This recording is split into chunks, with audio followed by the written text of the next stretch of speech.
सभी को नमस्कार। मैं डॉक्टर आशीष शर्मा बॉस से बात की इस श्रृंखला में अनंत जैन हमारे एलुमनी हैं और 2018 बैच के आईएएस हैं, उनका स्वागत करता हूं। Thank you boss. Hello everyone and welcome to the first episode of MNIT Alumni Podcast. Today's episode is very special because we are speaking with someone who once sat in our classroom as a student and now serving as an IAS in Sikkim. To start with Anant, what was your reaction when you got this invitation for this podcast? Boss, first of all, I would like to thank both of you for considering me in the very first podcast. And अगर मैं अपना reaction बताऊं तो वो आपको एक ऐसी feeling होती है कि जिस कॉलेज में आप पढ़े हुए हैं, जिन प्रोफेसर्स ने आपको पढ़ाया है और जो आपके मार्क्स लिखते थे, जो मार्कशीट्स आपकी जो पूरी ज़िंदगी भर साथ में है, जिनके साइन है, उन्हीं से आपको इनविटेशन जब आता है पॉडकास्ट में तो एक मन में फील आती है कि चलो कुछ एक प्राउड फील आती है कि आपने कुछ तो अच्छा किया है लाइफ में, कि आपको उन प्रोफेसर्स के इनविटेशन आए हैं जो कभी आपको पढ़ाया करते थे, आप इनसे इतना डरा करते थे, आज आप एटलीस्ट उनके साथ बैठ के कुछ बात कर पा रहे हैं। तो it was a very proud moment boss मेरे लिए, और कॉलेज से जुड़ना हमेशा ही मेरे लिए एक बहुत ही एक्साइटिंग रहा है और अपने आप को मैं सौभाग्यशाली ही मानता हूँ कि जब भी मुझे कॉलेज की तरफ से कुछ भी इनविटेशन आता है। Anand, talking about college, when you think about it, what is the first memory that comes to your mind? बस कॉलेज की अगर मेमोरीज देखे तो एक सिंगल मेमोरी बॉस नहीं है, क्योंकि मेरा कॉलेज मेरे पॉइंट ऑफ व्यू से बहुत ही एक्साइटिंग था मेरे लिए। और ऐसे फेजेस है, जैसे एक फर्स्ट ईयर का फेज हुआ करता था जो हमारा 7 नंबर हॉस्टल की तरफ है ना बीतता था, तो एक इमेज आती है वो 7 नंबर हॉस्टल की। तो अभी 2 दिन पहले ही मैं कॉलेज में विजिट किया था, तो आज भी 7 नंबर हॉस्टल जो है वो वही है, और आई थिंक अभी भी फर्स्ट ईयर के बच्चे शायद उसमें एडमिशन होता है, वही जाते हैं। हाँ। जी। तो फर्स्ट ईयर की मेमोरीज एक आती है, 7 नंबर हॉस्टल के आसपास का एक सीन आता है यार। फिर एक बहुत सारा जो लाइफ का पार्ट निकला है कॉलेज का, वो जो हमारी माई की थड़ी है जो है ना, वहाँ पे बहुत पार्ट निकला है। शाम को वहाँ जाते थे 8-9 बजे के बाद। तो इस टाइप से जो एक इमेजेस है कॉलेज की वो आती है। फिर हमारा जो नया हॉस्टल बना था 4th ईयर में हमें वो मिला था, तो वो भी एक बहुत ही खास था, क्योंकि वहाँ पे प्लेसमेंट्स हुए थे, वहाँ पे एक पार्टी का गम और ना दुख सुख दोनों का माहौल उस हॉस्टल में देखा गया है। सो ये हॉस्टल्स की मेरे को लगता है स्पेसिफिकली मेमोरीज मेरे में ज़्यादा है, क्योंकि वहाँ पे एक बॉन्डिंग थी और वहीं पे हम रहे 4 साल बस। That's very nostalgic. I think listeners जो भी सुन रहे हैं वो स्माइल कर रहे होंगे अब। अनंत, were you a backbencher or front bencher? बस अब ये पॉडकास्ट में मैं तो सच ही बोलूँगा, क्योंकि अब जब पब्लिक या जो भी बच्चे सुनेंगे मेरे साथ वाले, उन सबको पता ही था कि किस टाइप की हम लोगों की लाइफ रही थी वहाँ। सो अब मैं था बैक बेंचर, पहले इसका मैं आंसर कर देता हूँ, फिर रीजंस मैं थोड़े बताना चाहूँगा। It's not very proud of, but still उस टाइम पे बॉस हम लोग भी जेई की तैयारी करके आए, फिर एडमिशन हुआ, तो एक ऐसी फील होती है कि अब आप अपनी है ना लाइफ जिएंगे, या आप अपना एक आज़ाद हो गए थोड़ा, है ना। सो और कॉलेज भी उस टाइम पे, तो आई वुड अप्रिशिएट उस टाइम का जो एनवायरनमेंट था, it was very accommodative in the sense कि बच्चों को थोड़ी छूट दी हुई थी, है ना, और वो इसको नेगेटिव सेंस में भी ले सकते हैं कि डिसिप्लिन कम था। सो फर्स्ट ईयर वगैरह होते थे तो ऑलवेज बैक बेंचर, और उस टाइम पे अटेंडेंस वाज वेरी लीनियंट। सो जितना क्लास कम हो सकता था हम लोग उतना ट्राई करते थे कि हॉस्टल में ही हमारा मेरा पूरा फर्स्ट ईयर 70-80% हॉस्टल में ही 7 नंबर में ही निकला। ये तो definitely not very enthusiastic in college as far as studies are concern. Well, that says a lot, but you have made a remarkable progress in your career. Anand, one thing in the institute, or one thing about the campus life that you still miss today? I think boss जो हमारा college में दोस्तों का जो group था, और उनके साथ ही सुबह से लेकर शाम निकल जाना, है ना, वो आई थिंक शायद अभी भी वैसा नहीं हो पाया, क्योंकि 2-3 रीज़न। एक तो उतने दोस्त नहीं बन पाते, फिर उतना आपको कहते हैं ना कि जितनी कठिनाइयाँ होती हैं उतने अच्छे फ्रेंड्स मिलते हैं, है ना।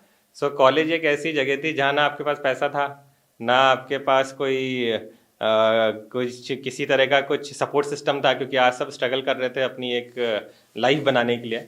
सो आई थिंक दोस्तों के साथ जो वो 4 साल गुजारे, उनके साथ हर एक वो चीज़, जाना घूमना, मूवीज़ से लेके, कभी क्लास में भी हम लोग जाते थे, फिर लास्ट 3rd-4th ईयर में बहुत सीरियसली पढ़ाई भी करनी पड़ी।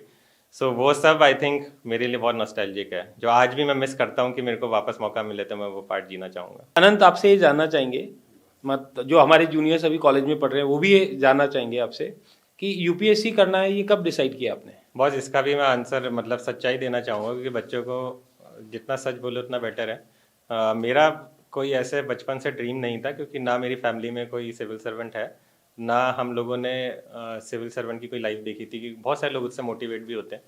और मैं अब कॉलेज में आया, कॉलेज में मैं आपको सच बात बताऊं तो कॉलेज में मेरी CGPA 6.56 थी, है ना। That too because of the 4th year.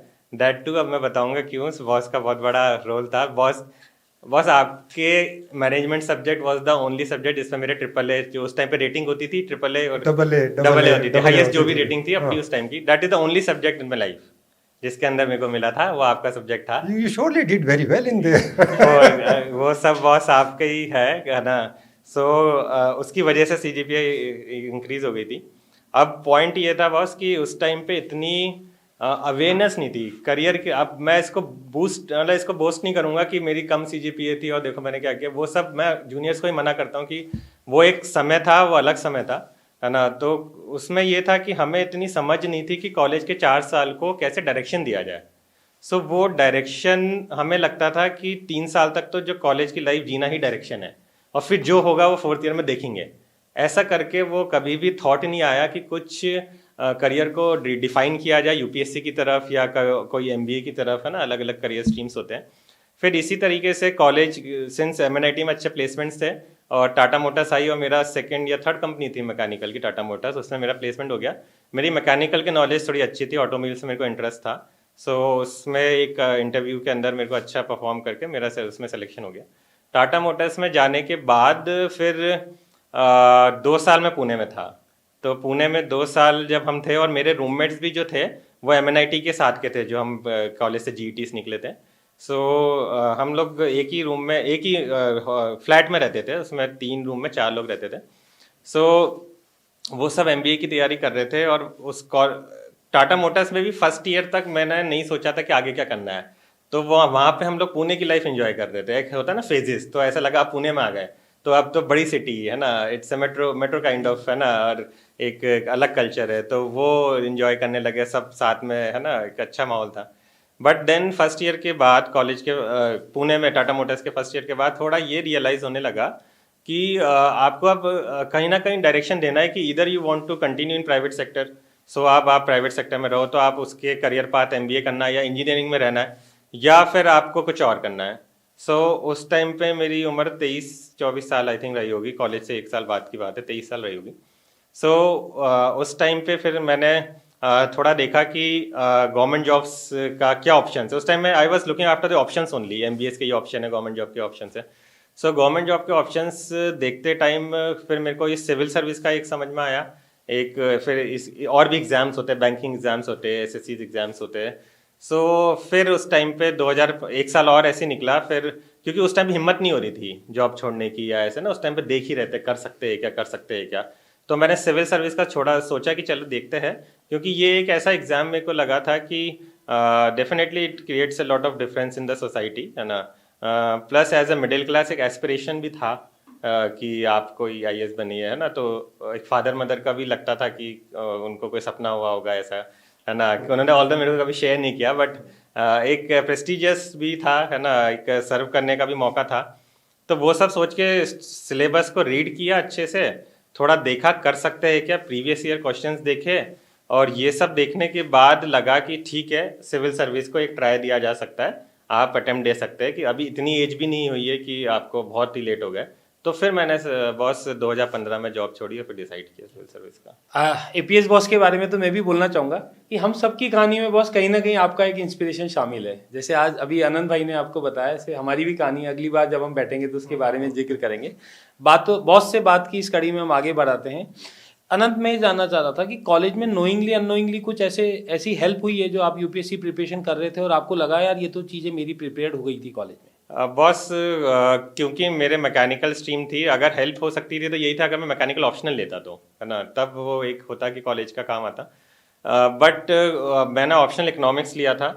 सो वैसे मैं कहूँगा कि डायरेक्ट वो हेल्प नहीं थी, बट आप इनडायरेक्ट वैसे हेल्प देखे। सब्जेक्ट वाइज हेल्प को हम मेजर नहीं करेंगे कि सब्जेक्ट तो हम लोग एक अलग डायरेक्शन में पढ़ना पड़ता है उसके यूपीएससी में।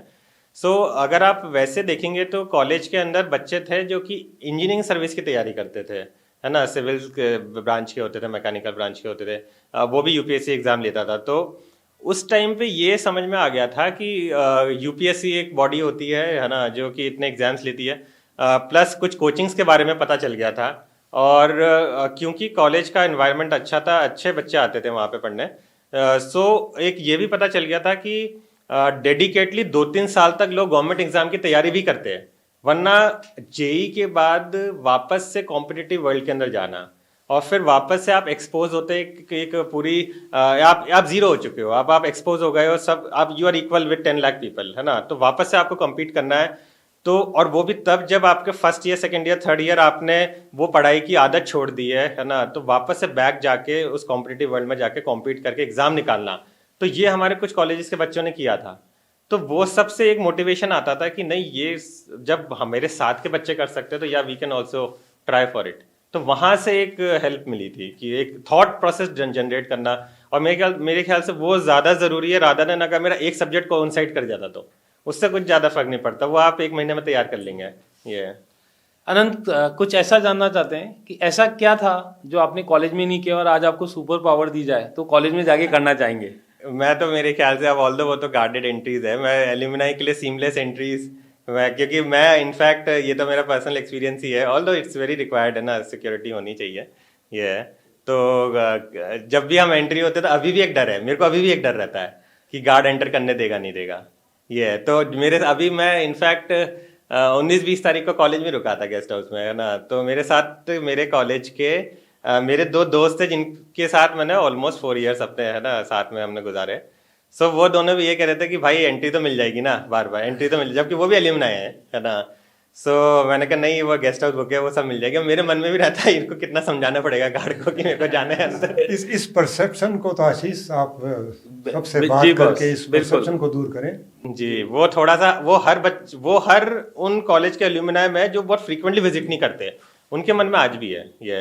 सो मेरे ख्याल से सीमलेस एंट्री अगर हो जाती है तो एल्यूमनाई, तो फिर डेफिनेटली वो अपनी फैमिली को मिलाने के लिए, अपने दोस्तों को दिखाने के लिए कॉलेज प्राउड से दिखाते हैं जी।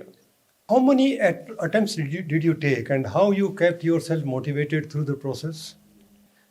बॉस मेरा सिलेक्शन सेकंड अटेम्प्ट में हुआ था एंड फर्स्ट अटेम्प्ट में मेरा प्रीलिम्स निकला था, but I could not clear the mains.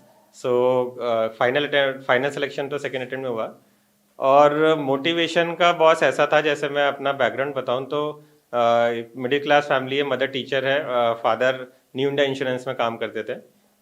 So job और ऐसा बिजनेस बैकग्राउंड भी नहीं था कि एक they something to fall back, but जब तैयारी करना चालू करा तब कॉन्फिडेंस था कि हाँ करते, और शुरू के 1.5 साल बहुत अच्छे से मैंने तैयारी भी करी, 2015 जुलाई से लेके 2016 दिसंबर तक। उस टाइम पे फर्स्ट अटेम्प्ट में प्रीलिम्स निकला था, हमने मेंस की भी तैयारी करी अच्छे से।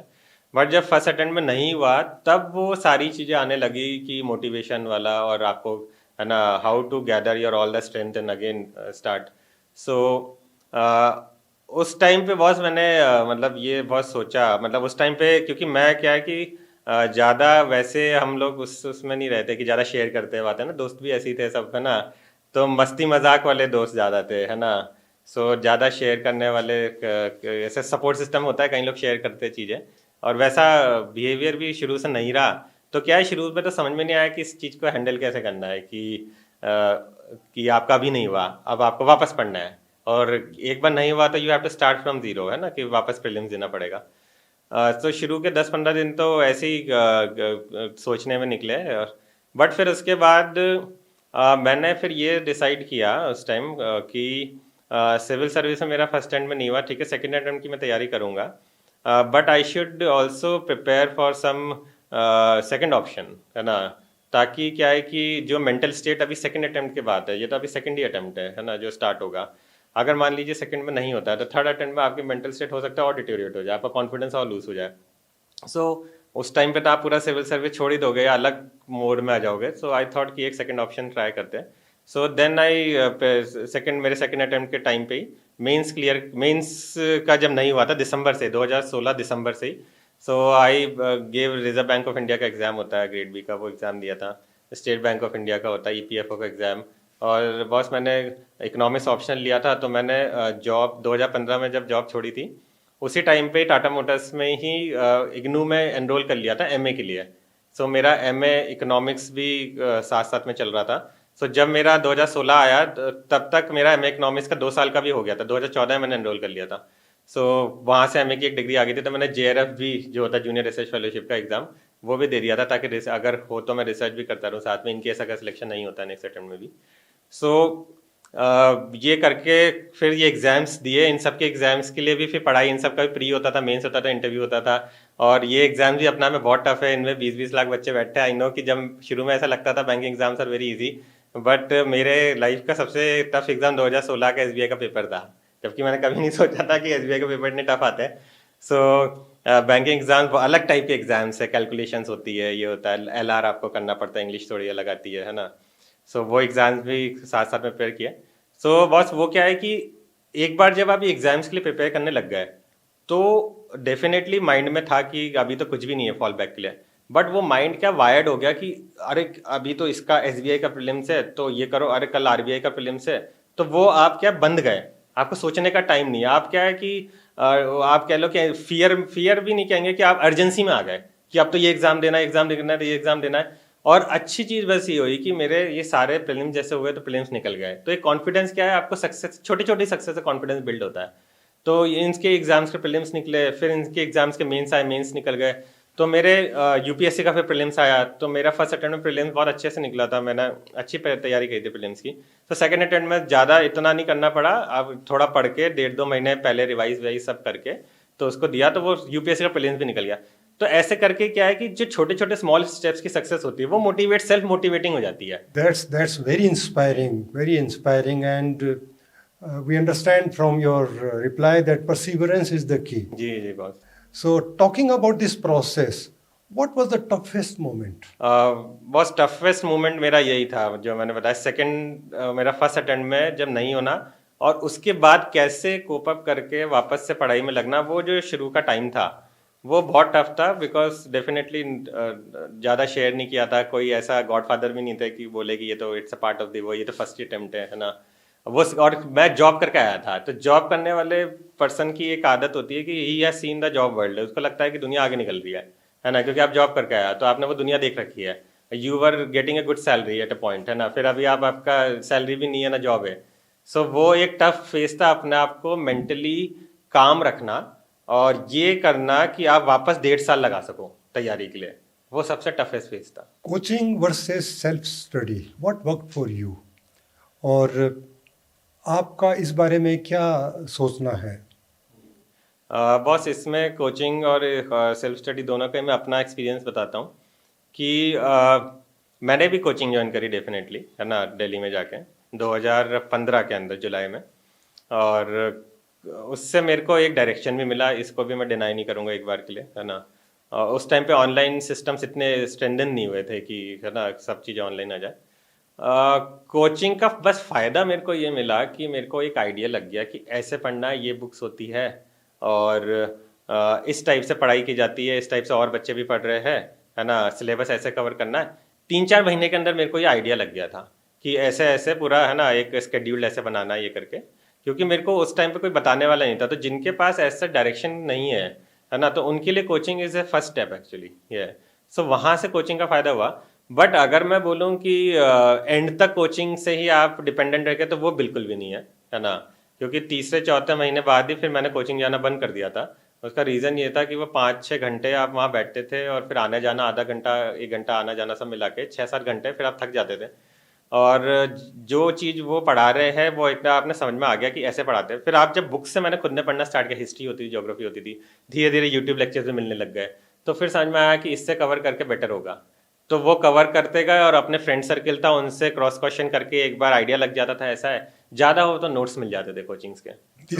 This honesty mean a lot to all those who are in the same boat. तो इस वाले पॉइंट ऑफ व्यू से बॉस कि जिनके पास डायरेक्शन नहीं है दे कैन डेफिनेटली एक बार के लिए टू स्टार्ट विद। मैं मना नहीं करूंगा, टोटली डिनाई डेफिनेटली नहीं करूंगा कि मैंने भी ज्वाइन करी थी, डायरेक्शन नहीं था।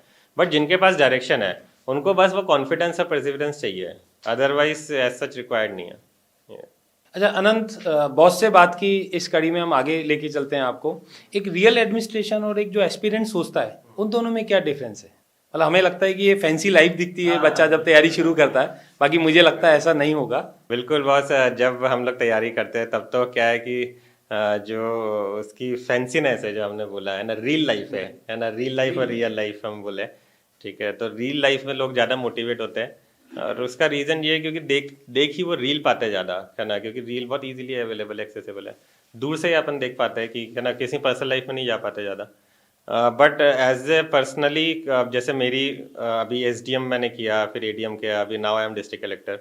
So it's a very responsible job. मतलब आप इसको थर्ड आपको दूसरे लेंस से देख रहा है तो हो सकता है किसी को फैंसी लगे, है ना, बट वो जो फैंसीनेस है वो अगर आप, ठीक है, किसी को लगता है कि गाड़ी में कोई बत्ती लग रही है या कि इनके पास है ना 2 गार्ड्स है, जो थोड़े टाइम बाद वो आपको पता भी नहीं चलेगा कि आप उस गाड़ी में बैठे हो या 2 पर्सन आपके साथ चल रहे थे। तो वो फैंसीनेस तो आपके रूटीन से में एंड हो जाती है, अगर मैं अपना पर्सनल पॉइंट ऑफ व्यू भी देखूं, है ना। सो वो फैंसीनेस इतनी नहीं रहती है और जो काम है वो काम इतना उसका इम्पैक्ट कह लीजिए या उसका रिलेवेंस कह लीजिए पब्लिक में इतना ज़्यादा होता है, तो आपको वो जिम्मेदारी खुद ही अपने आप में आने लग जाती है। क्योंकि आपको पता है कि अगर कल आप ऑफिस नहीं गए तो कुछ रजिस्ट्रेशन ज़मीनों के किसी के नहीं होंगे, किसी का कुछ कार्ड बनाना होगा वो नहीं होगा, कोई सर्टिफिकेट नहीं होगा, किसी की कुछ केस की हियरिंग होगी वो पोस्टपोन्ड होगी, वो 6 महीने पहले चल रही थी अब 6 महीने और चली जाएगी। तो वो डायरेक्ट इम्पैक्ट होता है आप अगर नहीं गए वहाँ पे, तो है ना, अगर आपने कुछ एक्शन इनएक्शन नहीं किया तो। सो वो रिस्पॉन्सिबिलिटी आने के बाद क्या होता है कि वो रियल लाइफ आपको सही में, अब जैसे मैं भी देखता हूँ तो वो मेरे को भी ऑफिसर्स की कहीं हो कि एंट्री एग्जिट वो रील्स जो चलती है वो दिखती है, but I I I always think कि बच्चे अगर ये देख के मोटिवेट हो रहे हैं तो वो सही में इट्स अ वेरी डिल्यूजन, है ना। क्योंकि आप गाड़ी से आए हो, आपको आते टाइम किसी न किसी एंगल से खींच लिया, उसके पीछे 2 गाने लगा दिए। रियल लाइफ में थोड़े ना पीछे गाने चल रहे हैं, ये है ना, रियल लाइफ में तो प्रॉब्लम आने वाली है गाड़ी से उतरती ये है ना, कुछ ना कुछ आपको फेस करना है, आप किसी विजिट में आए होंगे। सो वो it's a very delusional life, है ना, जो रील्स में चला रखी है।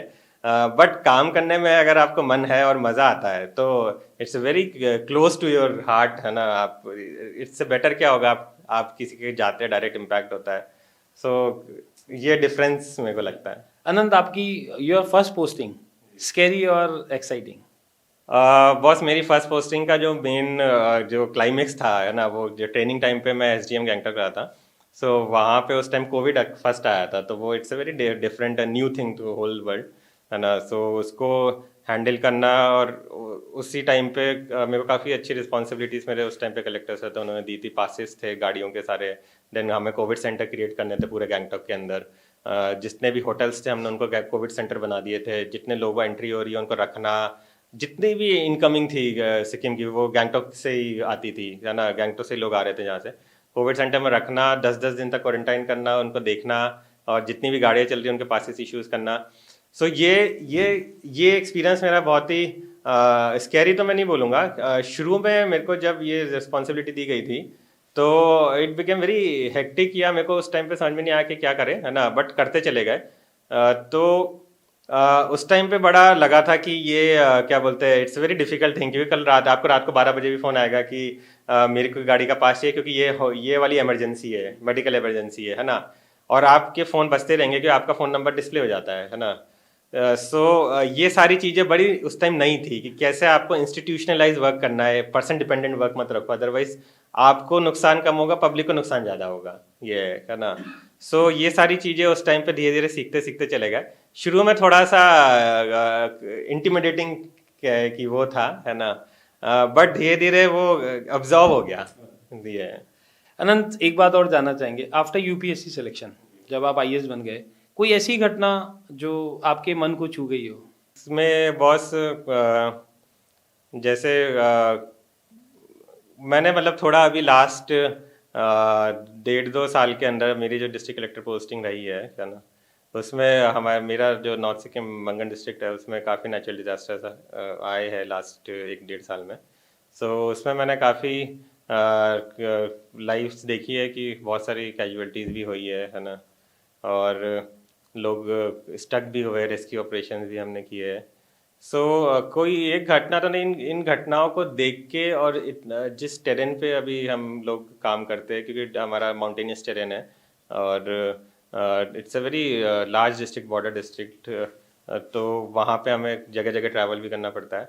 सो यहाँ काम करने के बाद और ये एक्सपीरियंस होने के बाद मेरे को बस ओवरऑल एक ये फीलिंग आती है कि you are very fortunate to be alive first, है ना, you are very fortunate to be healthy, yeah, and always be thankful to life, क्योंकि बहुत ही क्षण क्षण में लाइफ खत्म होते हुए भी देखी है ना, और फिर कुछ नहीं कर सकते एक बार एंड टू एंड, ये सो वो सारी चीज़ें बहुत क्लोज से देखी है ना।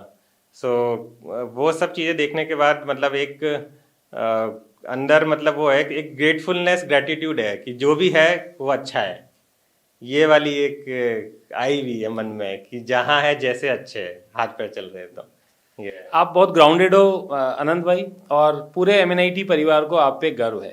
थैंक यू बस। Anand, you spoke about long working hours, और ये भी बताया कि छुट्टी लेने या ऑफिस नहीं जाने से पहले ये सोचना पड़ रहा है कि कितना काम नहीं होगा।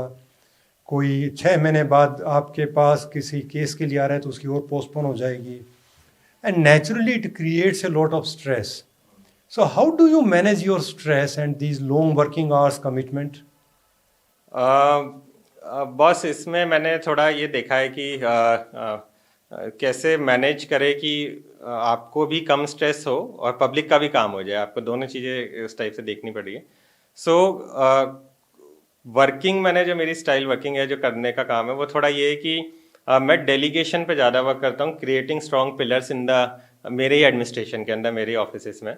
सो अपने कुछ SDMs को बहुत अच्छे से ट्रेन करके रखा हुआ है ना, उनको बहुत अच्छे से एम्पावर्ड किया हुआ, डिसीजन मेकिंग में भी उनको बैक किया हुआ है। हमारे रेवेन्यू ऑफिसर्स होते हैं, है ना, उनको ऊपर ट्रस्ट करके आप करते हैं, है ना। सो मैंने अभी ऐसा कर रखा है कि सारी ही चीज़ें मेरे ही कॉल से ना हो या मेरे ही साइन की ज़रूरत हमेशा ही ना पड़े, ऐसा सिस्टम बना के थोड़ा डेलीगेशन किया है। उससे क्या हुआ है कि पब्लिक को भी इजी होता है काम करने में, प्लस ऑफिसर्स भी एम्पावर्ड फील होते हैं, तो दे ऑल्सो फील वैल्यूड। ये और आपका काम फिर ज़्यादा काम आपका ऑब्जर्व करने का और इसका रह जाता है, मॉनिटरिंग करने का रह जाता है। बट जहाँ तक सर ये बात है कि टोटल स्ट्रेस खत्म, वो डेफिनेटली कभी नहीं हो सकता, है ना, क्योंकि it's a very surprising job in the sense कि सरप्राइज एलिमेंट होता है। कल क्या होगा अभी नहीं पता, आप कल ऑफिस जाएंगे तो क्योंकि आपके पास पब्लिक आ रही है, तो पब्लिक की लाइफ में क्या चल रहा है वो तो जब आएंगी तब बताएंगी, तब आपको पता चलेगा अच्छा ऐसा भी होता है, इसको भी डील करना है, ये है। So it's a very surprising thing. तो आप मेरा थोड़ा सोचने का तरीका स्ट्रेस के लिए ऐसा हो गया है कि अगर आप नहीं करोगे तो कोई और करेगा, ये तो इस कुर्सी पे किसी को तो बैठना ही है। सो अगर आप हाथ ऊपर कर देंगे या आप डिले करेंगे या आप इससे बॉक डाउन हो जाएंगे, है ना, तो इससे आउटकम कुछ नहीं आएगा। ये अल्टीमेटली तो कोई इंसान ही आके करना है, कोई ऊपर से सुपर पावर नहीं आ रही जो आपको लगेगा कि मेरे से नहीं हो पा रहा, क्या होगा क्या होगा। आप 2 कॉल कीजिए, आप किसी से पूछिए, सीनियर से एडवाइस लीजिए, है ना, आप थोड़ा पढ़िए उसके बारे में, तो आपको सोल्यूशन निकल जाएगा। तो सोल्यूशन निकालने की तरफ ध्यान देना ज़्यादा इंपॉर्टेंट है ना। बट कुछ सिचुएशंस ऐसी आती है जिसमें थोड़ा स्ट्रेस वगैरह भी होता है, बट मेरे को लगता है कि वो स्ट्रेस का सोल्यूशन एक ही होता है कि आप उसकी तरफ काम करके थोड़ा टाइम दे दीजिए उसको।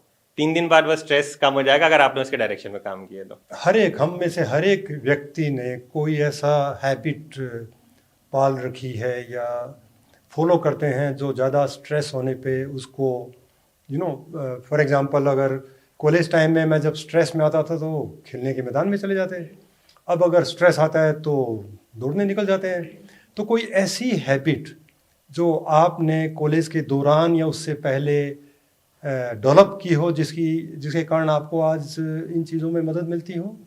बॉस जो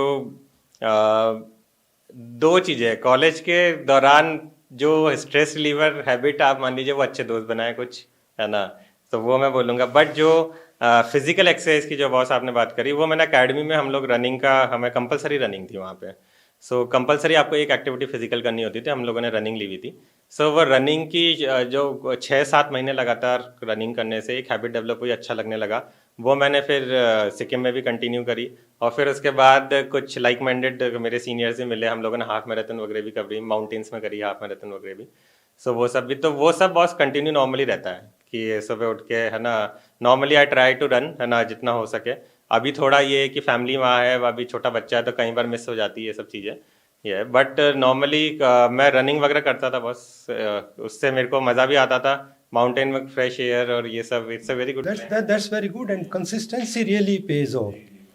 जब काम नहीं कर रहे होते हो तो what is your go to music या कोई मूवी या फैमिली के साथ टाइम या क्या है? How do you spend your time when you are not actually working, when you don't want to work? बस नॉर्मली तो आई प्रेफर वॉचिंग मूवीज जो OTTs पे आती है, अपना बैठ के अपने ही घर में बैठ के करना, उसको शांति से देखना, कुछ अच्छा खाना खाना। सो वो सिंपल स्टाइल वो मेरे को ज़्यादा पसंद है। और कभी अगर कुछ साथ में लोग है तो कुछ गेम्स खेल लिए, या है ना, मेरे घर के पीछे ग्राउंड है तो वहाँ चले गए। सो इस टाइप से अगर साथ में लोग मिल जाते तो वो सब कर दिया, ये है। तो इसी तरीके से वॉचिंग मूवी या है ना कुछ गेम्स खेल लिए। सो That's a very refreshing way to recharge. अनंत, कुछ क्या बहुत सारे बच्चे ऐसे हैं जो एस्पायर कर रहे हैं यूपीएससी के लिए। एक वो कौन सी चीज़ है जो उनको नहीं करनी चाहिए यूपीएससी की तैयारी करने के लिए, जो उनको नहीं करनी चाहिए? कोई एक ऐसी चीज़? Self doubt. ये सेल्फ डाउट का मैं आप इसलिए बताना, जितने करियर सेल्फ डाउट ने ख़त्म किए होंगे, या जितने सपनों को कभी उड़ान ही नहीं मिली होगी सेल्फ डाउट ने, है ना, उतना तो आई थिंक किसी भी चीज़ ने ख़त्म नहीं किए होंगे, है ना। क्योंकि उसका रीज़न मैं बताता हूँ कि मेरे को भी तो सेल्फ डाउट था, है ना, कि ऐसा नहीं था कि बहुत ही कोई एम्बिशियस आपने करियर पहले से रहा है कि हमें लगता है कि जाएंगे और बस हो ही जाएगा, है ना, ऐसा कुछ नहीं था। इट्स इनफैक्ट मैं कॉलेज का इंस्टेंस बताता हूँ, है ना। कॉलेज के फाइनल ईयर की बात है, हमारा एक दोस्त था, है ना, अब I will not name people, but एक दोस्त था, क्लोज फ्रेंड के ग्रुप में था, है ना। सो वो कहीं पे किसी शादी में गया होगा, किसी सिविल सर्वेंट की शादी होगी, उसको अच्छा लगा होगा देख के वो सब, थोड़ा सा, है ना, फैंसी सा उसको लगा होगा। सो ही केम एंड आके वो सिविल सर्विस की बुक खरीद कर लाया, कि एक पब्लिशर की बुक, मोटी सी बुक थी, 4th ईयर की बात है। सो मतलब वी यूज टू बुली, है ना, बुली इन द सेंस कि अरे तू IAS बनेगा क्या, वो वाला होता है ना, कि ये वाली चीज़ से बहुत लोगों का एक्चुअली में ड्रीम टूटा है ना। मैं इसलिए इसको ओपनली बोल रहा हूँ क्योंकि मैंने इसको फेस किया है, और हम लोग we were the part of it. अभी आपको लगता है कि अगर आप ऐसे बच्चों की बातों में आ जाते हो तो एक्चुअली में नुकसान आपका ही हुआ। वो बच्चे तो क्या बोल के चले गए, उनको तो 10 मिनट का एंटरटेनमेंट था उनके लिए, तो वो, है ना। सो उसने तो तैयारी छोड़ दी, तीसरे चौथे दिन वो बुक सेकेंड हैंड बेचने लग गया किसी को, ये है। सो मेरे को ऐसा लगता है कि ऐसे बहुत सारे लोग होते हैं जो अच्छा सोचते भी है और करने की तैयारी करने का एक हिम्मत भी रखते हैं, है ना। सो उनको वो पीछे नहीं हटना चाहिए ये सब चीज़ों से, कि तुम्हारी CG देखो, या तुम्हारे 10th में मार्क्स देखो, या 12th में देखो, या तुम्हारी अंग्रेजी देखो, है ना, या तुम्हारा जो भी है ना, बैकग्राउंड देखो, ठीक है। ये सारी चीज़ों से बहुत ही नेगेटिविटी फैलती है, प्लस इन चीज़ों से बहुत सपने भी टूटे हैं, लोगों ने तैयारी भी नहीं करी है।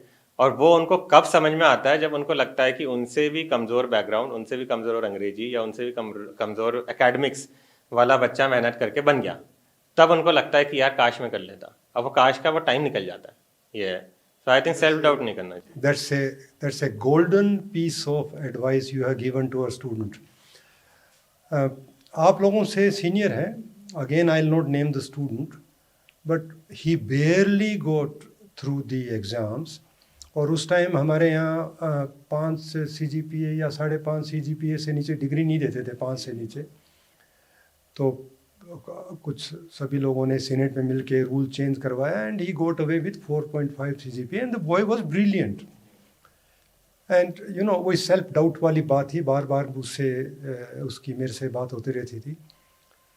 अभी वो आया है बहुत सालों बाद में, and he is a very successful young CEO of a big organisation and doing extremely well. तो आप बिल्कुल सही कह रहे हैं कि ये CGPA या इस तरह की चीज़ों से बोग डाउन नहीं होना चाहिए। आपको अपने पे सेल्फ डाउट नहीं करते, मेहनत करते रहनी चाहिए। Now talking about communication skill and general awareness in today's world, how important are they? Boss communication skill definitely important है। अब मैं इसको थोड़ा सा ब्रेक डाउन भी करूँगा कि नॉर्मली क्या होता है कि मैंने देखा है अपने, है ना, जो भी मेरा एक्सपीरियंस रहा है सिविल सर्विस में और पब्लिक डीलिंग में, लोग कम्युनिकेशन स्किल को मिसअंडरस्टूड करते हैं अंग्रेजी से, इंग्लिश से, है ना। You are right. सो ऐसा होता है कि अगर जिसकी इंग्लिश अच्छी है उसकी कम्युनिकेशन स्किल अच्छी है ना। सो ये बहुत ही सरफेस वाली, है ना, एक नॉलेज है या एक सरफेस वाला, है ना, मिथ बना रखा है लोगों ने। क्योंकि जब हम लोग काम करते हैं और जब हम कई बार होता है कि हमें किसी कंसल्टेंसी सर्विस से भी मदद लेनी है या फिर ऑफिस में भी बहुत सारे लोग हैं, है ना। सो मैंने ये देखा है कि जो आपको ना अपनी बात, पहली बात तो सिंपल कम्युनिकेशन स्किल का मतलब ये आपको अपनी बात कहने आनी चाहिए, है ना। तो आप में थोड़ी तमीज़ होनी चाहिए, है ना। और उसके बाद आपको काम आना चाहिए। अगर आपको इतना आता है ना तो you will definitely get through it. ये बट डेफिनेटली मैं इस चीज़ को ये नहीं कहूँगा कि इससे आप लैंग्वेज ना सीखें, है ना, या आपको डेफिनेटली आप इंग्लिश मीडियम, हिंदी मीडियम जिसमें भी पढ़े हुए, आपको पढ़ाई करनी है, आप लैंग्वेज सीखो, वरना आप अदरवाइज हर चीज़ को ही डिस्कार्ड कर दोगे तो करोगे क्या लाइफ में। ये है। सो कम्युनिकेशन स्किल, इंग्लिश सीखो, बिल्कुल सीखो, हिंदी सीखो अच्छी, और कोई सी लैंग्वेज सीखनी है सीखो। बट आप ये बस सोचो कि अगर मेरे को एक लैंग्वेज आती है या एक लैंग्वेज नहीं आती है, दोनों ही केस में, सो वो बहुत बड़ा डिसएडवांटेज या एडवांटेज है। मतलब क्योंकि बहुत सारे हिंदी मीडियम के बच्चे मैंने देखे हैं, है ना, वो लोग ये सोचते हैं कि हमारे कम्युनिकेशन स्किल नहीं है तो वो इंटरव्यू में क्या होगा। इंटरव्यू हिंदी मीडियम में भी होता है ना। और जो एग्जामिनर्स होते हैं इंटरव्यू के, वो आपकी कम्युनिकेशन की लैंग्वेज नहीं देख रहे होते, वो आपका इंटेंट देख रहे होते हैं, है ना, आपकी सब्जेक्ट नॉलेज देख रहे होते हैं, आप किस तरीके से बता पा रहे हो वो तरीका देख रहे होते हैं, रादर देन वो आपके टेंस या आपकी कोई ग्रामर थोड़ी ना चेक कर रहे होते हैं। मिसकंसेप्शन काफ़ी स्टूडेंट्स में रहता है। Communication, you rightly put it forward कि अपने आइडियाज़, अपने बारे में दूसरों को क्लियरली बताना कम्युनिकेशन, और वास्तव में खूब सारे दरवाजे खोल देता है। अगर कोई बच्चा, हमारा कोई स्टूडेंट UPSC के तैयारी करता है, UPSC एग्ज़ाम में बैठ जाता है और फॉर सम रीज़न निकल नहीं पाता, बिकॉज इसमें किस्मत का भी कुछ साथ है, प्रिपरेशन भी है। आपने अपनी तैयारी में प्लान A, B, C बना रखे थे, तो इस अपने फेज़ को वो किस तरह से हैंडल करे? कोई एडवाइस उन बच्चों के लिए? मेरे को ऐसा लगता है बॉस की, मेरा पर्सनल जो एक्सपीरियंस रहा है उसके बेस पे, और बच्चों को भी मैंने साथ में तैयारी करते हुए देखा है, कि कुछ बच्चे होते हैं कि वो जब तैयारी स्टार्ट करते हैं फर्स्ट ईयर में, सो वो सबको कॉन्फिडेंस एक रखना चाहिए। मैं डेफिनेटली कहना सेल्फ डाउट मत करो, है ना। आप कर रहे हो, अच्छी बात है, हमारे तैयारी कर रहे हो, नंबर आ रहे, आप परफॉर्म कर रहे हो, सब सही चल रहा हो क्या। बट कुछ बच्चों को मैंने ये भी देखा था कि वो कहते थे अरे नेगेटिव मत बोलो, ऐसे थोड़ी ना, कैसे नहीं हो, अपना नहीं होगा तो किसका होगा, है ना। तो ये वाले बच्चे भी, ये 50% बच्चे ऐसे हैं इनफैक्ट, है ना, कि वो ये कहते नहीं नेगेटिव मत बोलो, अपना नहीं होगा तो किसका होगा करके, है ना। और वो कुछ सेकंड चीज़ सोचना ही नहीं चाहते। सेकंड चीज कब सोचते हैं? जब वो ऑप्शन ही खत्म हो जाता है, अटेम्प्ट्स खत्म हो जाएंगे, या है ना आपके पास नहीं है, या आपकी हिम्मत खत्म हो जाएगी। सो मेरा ये मानना है कि आप कॉन्फिडेंस रखो, बट आप रियलिटी चेक भी रखो। ये आपको ये समझ में आना चाहिए सीटें कितनी होती है, कितने बच्चे एग्जाम देते हो, कितने निकलते हैं। सबसे पहले तो फैक्चुअल क्लियर रखो। सेकेंड चीज, आपके एग्जाम्स में नंबर अच्छे आ रहे हैं, मॉक टेस्ट में नंबर अच्छे आ रहे हैं, आप अच्छा परफॉर्म करो तो डेफिनेटली आपके सिलेक्शन के बहुत अच्छे चांसेस हैं। बट एक नॉट सिलेक्शन का एक क्राइटेरिया इन द सेंस कि एक चांस होता भी है, क्योंकि आपको प्रीलिम्स निकालना है, मेंस में 6-7 पेपर देना है, उसमें कोई पेपर बिगड़ गया, कभी कुछ हो गया, तो वो सबकी अनसर्टेनिटी के लिए अब आपको डिपेंड्स ऑन द पर्सन। मेरे पास कोई बिजनेस का कोई ऑप्शन नहीं था, या मेरे पास कोई ऐसी नॉलेज नहीं थी कि जिसको मैं यूज़ करके कुछ और कर सकता उस टाइम पे। सो मैंने, और मेरे पास नॉलेज जो थी वो मेरी पढ़ाई थी, तो मैंने पढ़ाई से रिलेटेड ऑप्शन देखे जो मैंने और एग्जाम्स निकालने का सोचा। ये अगर किसी को लगता है कि वो बिजनेस या एंटरप्रेन्योरशिप की तरफ जाता है तो वो उसको माइंड ओपन रखना चाहिए। ये मेरा कहने का मतलब यही है कि आप कॉन्फिडेंस रहो, बट रियलिटी चेक रखो। इससे क्या है, आप ग्राउंडेड भी रहोगे और आपको बहुत बड़ा धक्का नहीं लगेगा जब नहीं होता है। और आप चाहते हैं कि वो प्लान बी और सी हमेशा साथ रखें। हाँ, और उसमें बॉस मेरे को नहीं लगता कोई बुराई है या कोई शर्म है। मैं आज क्यों बोल रहा हूँ कि मैंने तो ये एग्जाम की दिया, ये दिया, अदरवाइज तो बहुत एक होता है, लोग बोलते हैं कि हम तो सिर्फ सिविल सर्विस करते थे और मरते दम नथिंग तक वही सक्सीड्स करेंगे, लाइक सक्सेस। हाँ क्या ना। हाँ, तो हाँ। वो बहुत, वो सुनने में बहुत अच्छा लगता है कि नहीं, हमें तो वही करना था इसलिए हमने किया, है ना। क्योंकि मैंने 90% करियर बर्बाद होते हुए इसी रीजन से देखे हैं, प्लान बी ना होने का। और जिनके प्लान बी थे उनकी सक्सेस रेट ज़्यादा होती है, क्योंकि उनमें एक डर होता है उनको, और वो क्या है कि वो अटेंटिव होते हैं। अटेंटिव क्यों? क्योंकि वो प्लान बी कर रहे हैं तो उनको प्लान ए का बहुत ज़्यादा है कि यार सिविल सर्विस नहीं हुआ तो मेरे को फिर ये करना पड़ेगा। और उनके दिमाग में कहीं ये भी रहता है कि एक क्वेश्चन है, अगर गिरे भी यूपीएससी एग्जाम नहीं देने के कारण तो कम से कम क्वेश्चन में गिरेंगे। उनके पास है कोई उनको सपोर्ट, नॉलेज ही ब्रॉड हो रही है। Yes yes, this is a very healthy perspective on this topic. आपने 12th फेल मूवी देखी होगी मनोज कुमार शर्मा जी की। अगर क्योंकि आपकी बड़ी इंस्पायरिंग स्टोरी है हमारे सभी MNIT परिवार के लिए, mechanical engineering branch 6.5 CGPA, now collector. तो अगर आप पे मूवी बने तो उस मूवी का टाइटल क्या होगा? बॉस टाइटल तो आई थिंक, अब मैं खुद तो क्या ही, मैं तो सिंपल एकदम रखे तो आम आदमी बोल दीजिए। मैं कहूंगा 6.5 समवन। जी, ऐसे ही कुछ आप चेतन भगत की 5.5 थी ना समवन, जी, तो जी। 6.5 समवन। जी जी बॉस, एकदम कि सिंपल लाइफ, सिंपल तैयारी। अनंत, एक चीज जो मुझे बहुत, जब मैं खुद कॉलेज में था और आज तक मुझे ये चीज चलती, मैं आपसे आज जिक्र करना चाहूंगा। APS बॉस भी हमारे साथ बैठे हैं। अगर हम कोई इकोसिस्टम डेवलप करना चाहें कॉलेज में एक UPSC प्रिपरेशन के लिए, क्योंकि फर्स्ट टू फाइनल ईयर 4 साल बच्चा यहाँ रहता है, जैसे अभी आपकी बातों से हमें पता लगा कि आपने प्रिपरेशन आफ्टर कॉलेज स्टार्ट की, तो क्या 4 साल वो बच्चा रहता है, तो एक ऐसा इकोसिस्टम अगर कोई बच्चा प्रिपरेशन करना चाहता है तो उसका सिस्टम डेवलप कर सकते हैं हम, और कर सकते हैं तो हम आपकी इसमें क्या मदद कर सकते हैं और आप हमारी क्या मदद कर सकते हो? बस ये इकोसिस्टम की जो बात आपने बोली वो बहुत ही रिलेवेंट है आज के पॉइंट ऑफ व्यू से, क्योंकि सिलेक्शन जो है वो नॉलेज आप कह लीजिए या किताब कह लीजिए या फैकल्टी कह लीजिए या फिर कोचिंग कह लीजिए, उससे नहीं होता है ना। आपके सिलेक्शन में एक होल इकोसिस्टम वर्क करता है, जिसके अंदर it's a very long exam, है ना। It's not a single day exam कि आज आपने 2 घंटे का दिया कल सिलेक्शन के लिए आ जाएगा, है ना। So it's a very long exam. तो इकोसिस्टम, डेफिनेटली इकोसिस्टम का अगर मैं इसको ब्रेक डाउन करूँ, है ना, तो इकोसिस्टम में क्या हो जाए, बहुत सारे कॉलेजेस है, I will not name again, है ना। उन कॉलेजेस के अंदर दिल्ली में है, डेफिनेटली बहुत सारे दिल्ली में कॉलेजेस है, जिनमें बच्चा जब फर्स्ट ईयर में आता है तो फर्स्ट ईयर के फर्स्ट सेम आप छोड़ दीजिए, सेकंड सेम से ही वो UPSC की तैयारी स्टार्ट कर देता है ना। और UPSC की तैयारी स्टार्ट के अंदर वो सेकंड ईयर से तो कोचिंग ही अगर सो करनी है तो वो कोई क्लासेस लगा के कर देगा। उनके कॉलेज में ही एक लाइब्रेरी का सेक्शन होता है जिसमें सिविल सर्विस की ही किताबें रहती है ना, क्योंकि सिविल सर्विस की सेट ऑफ बुक्स अलग होती है। सो उसी टाइप की पूरी वो सेट ऑफ बुक्स, नोट्स वगैरह, वो सारी चीज़ें एक सिविल सर्विस का अलग कॉर्नर बना होगा। अब जब आप वहाँ जाके पढ़ोगे, है ना, क्योंकि आप उसी एरिया में पढ़ रहे हो अपने सिविल सर्विस, तो आपको 4 लोग और पढ़ते हुए मिलेंगे। सो आपको पता लग जाता है सेकेंड ईयर में कि ठीक है चलो ये 10-15 लोग हैं जो सिविल सर्विस की तैयारी कर रहे हैं। अब आपको क्या होता है कि वो लोगों से इंटरेक्ट करते हो, साथ में मिलकर स्ट्रैटेजी बनाते हो कि चल यार हम फर्स्ट ईयर में ये वाला सिलेबस कंप्लीट करेंगे, सेकंड में ये टेस्ट सीरीज ज्वाइन करेंगे, थर्ड ईयर के अंदर हम ये आंसर राइटिंग वगैरह करते रहेंगे, फाइनल ईयर तक अपन इतने प्रिपेयर हो जाएंगे। तो ये इकोसिस्टम से क्या हुआ, फाइनल ईयर में जहां आप, हम जैसे बच्चे ये सोच रहे हैं कि लाइफ में क्या करना है, या अभी तो उसी का जश्न मना रहे हैं, क्या ना, सिलेक्शन का, और फिर पुणे जाके फिर वापस जश्न मना रहे पुणे आने का, है ना। सो और बाद में फिर एकदम से जागते 2 साल बाद जब तक की एज भी निकल जाती है, तो वो बच्चे क्या होता है फाइनल ईयर तक आते आते ही इतना मोटिवेटेड या इतना ready to civil service attempt के लिए हो जाते हैं कि वो एज गुड एज आप जाके तीसरा चौथा अटेम्प्ट हो। और अब इसमें फायदा क्या हुआ, उसका कोई साल अलग से वेस्ट नहीं हुआ। पहली चीज, उस पर प्रेशर बहुत कम होगा। क्यों? क्योंकि कॉलेज से निकलते ही कोई भी पेरेंट्स या कोई भी सोसाइटी आपसे एक्सपेक्ट नहीं करती है कि आप कुछ बहुत बड़ा कर देंगे।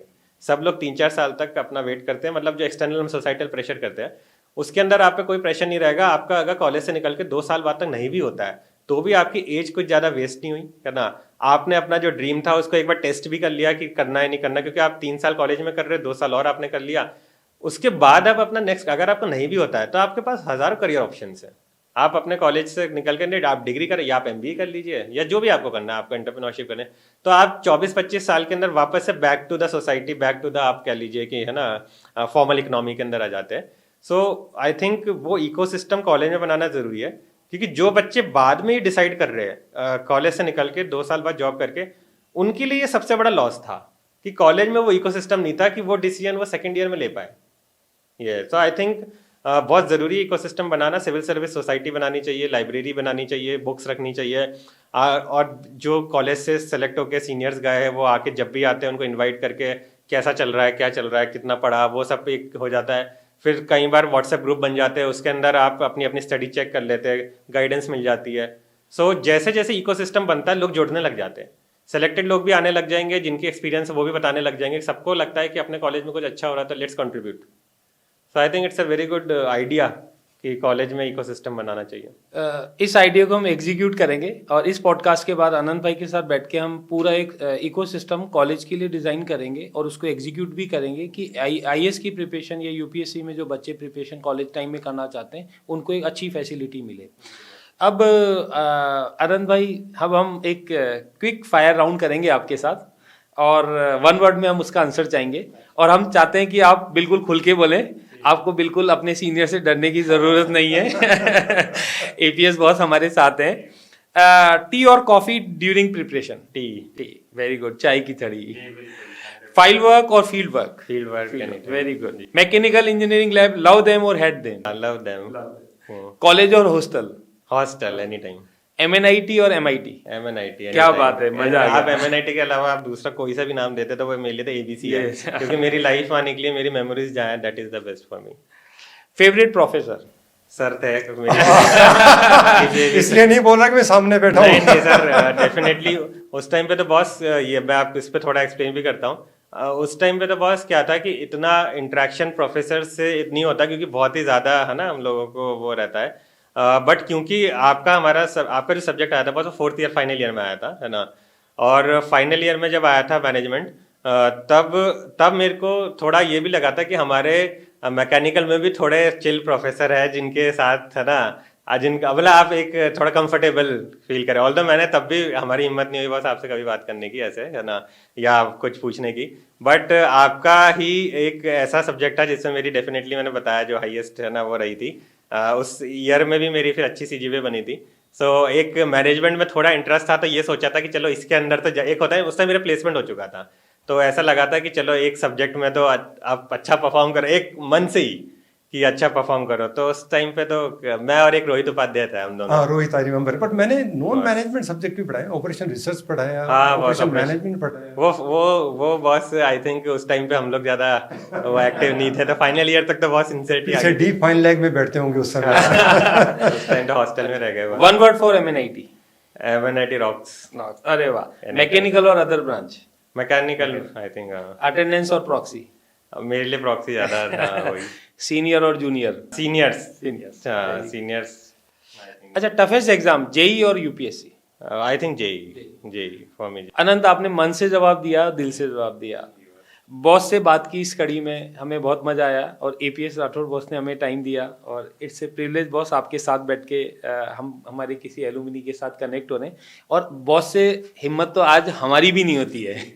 और बॉस, सभी की कहानी में दोबारा बोलूँगा, आपका कुछ ना कुछ रोल ज़रूर है बॉस। कहीं ना कहीं जब हम लोग थक गए, हम परेशान हुए, तो आपका जो हाथ जो कंधे पे था ना बॉस, वो हमेशा मोटिवेशन देता रहा हर किसी को। तो ये अब हम लोग ब्लेस्ड हैं कि APS राठौर बॉस जैसे हमारे प्रोफेसर भी हैं और हमारे बॉस भी थे। Thank you so much. It's been a very refreshing, very honest conversation with you Anant, and thank you very much, not only for sharing success but the process, the entire journey behind it. हम चाहेंगे कि आप जल्दी ही campus में आएँ और इस बार एक रोल मॉडल बन के। I am very thankful to you boss, I am very thankful to boss you also for inviting me. और मेरे लिए हमेशा से नॉट प्रिविलेज, ये तो मेरा मतलब आई फील वेरी थैंकफुल या आपके लिए ऑनर्ड फील करते हैं कि कॉलेज में आपको याद करते हैं, आपको बुलाते हैं। तो ये तो हमारे लिए एक मूवमेंट होता है कि क्योंकि आप उसी से ही निकले हो और वहीं पे आप बच्चे भी देखते हो, आपकी तरह ही सारे बच्चे दिख रहे हैं और आपको कहीं ना कहीं पता होता है कि इसकी लाइफ में आगे जाके ये दिक्कत आने वाली है क्योंकि ये ऐसे सोच रहा है। सो आपको ये मौका मिला है कि कुछ बच्चों को अगर गाइड कर सके या किसी आपकी बातों के थ्रू कुछ बच्चे मोटिवेट हो कुछ होते, तो it's always a privilege boss. Thank you very much. Boss से बात की इस कड़ी को आज हम यहीं समाप्त करते हैं। स्वस्थ रहें, मस्त रहें। राष्ट्र सर्वोपरि, राष्ट्र सर्वप्रथम। जय भारत, जय MNIT।